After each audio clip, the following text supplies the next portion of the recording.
La justice veille au respect des lois et garantit les droits de chacun. Elle est rendue au nom du peuple français.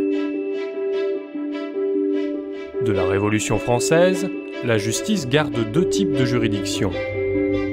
Les ordres judiciaires et administratifs sont séparés.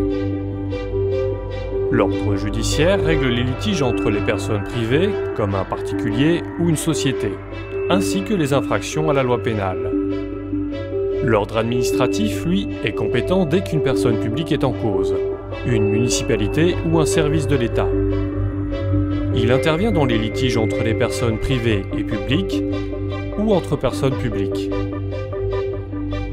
Pour veiller à cette séparation, le tribunal des conflits a été institué. Il tranche les conflits de compétences entre les deux ordres. Quand une affaire est jugée pour la première fois, c'est la première instance. Les juges examinent les faits et appliquent la loi. Les plus connus sont la cour d'assises ou encore le conseil de prud'homme. Mais il existe d'autres types de tribunaux. Pour trancher les litiges, les juridictions civiles sont compétentes. En revanche, ce sont les juridictions pénales qui sanctionnent les atteintes aux personnes, aux biens et à la société. Pour les juridictions civiles, le tribunal ou le juge compétent change selon la nature de l'affaire et le montant en jeu. Certaines matières spécifiques sont examinées par des juridictions spécialisées.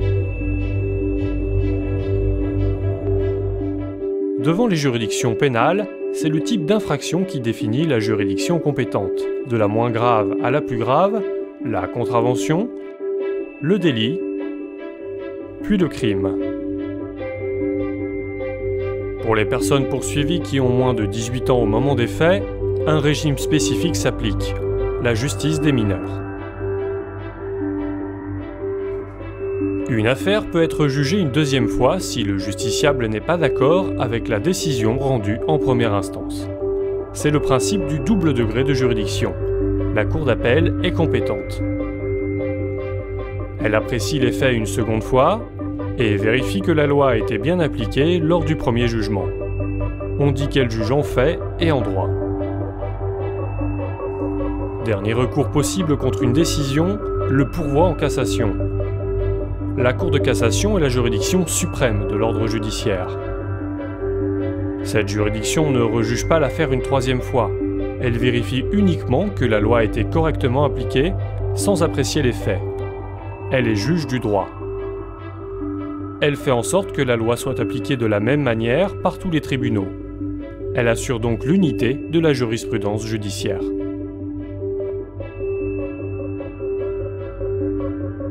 Distincts des tribunaux judiciaires et indépendants de l'administration, ces tribunaux sont compétents pour la contestation des actes administratifs. Que l'affaire oppose une personne publique à une personne privée, ou encore différentes personnes publiques entre elles. Impôts, élections municipales, permis de construire, les tribunaux administratifs sont les premiers juges à examiner les recours contre les décisions des collectivités territoriales et de l'État. Un recours est possible contre les décisions des tribunaux devant la cour administrative d'appel. Au sommet de l'ordre administratif se trouve le Conseil d'État. Il est seul compétent dans des cas exceptionnels, comme les recours contre les actes du gouvernement ou certains appels contre les décisions des tribunaux administratifs. En tant que juridiction suprême, il vérifie également la bonne application de la loi par les juridictions. Il assure donc l'unité de la jurisprudence administrative. Toutes ces juridictions, et il en existe d'autres, forment la justice française. Que faut-il retenir ? Il y a deux types de juridictions. Les tribunaux judiciaires jugent les litiges entre citoyens et les infractions. Les tribunaux administratifs, eux, examinent les affaires où une personne publique est en cause. Ensuite, à chaque affaire son tribunal. Les juges apprécient les faits et appliquent la loi. C'est la première instance. Une affaire peut être jugée une deuxième fois, en appel. Enfin, une juridiction de cassation vérifie que les juges ont correctement appliqué la loi.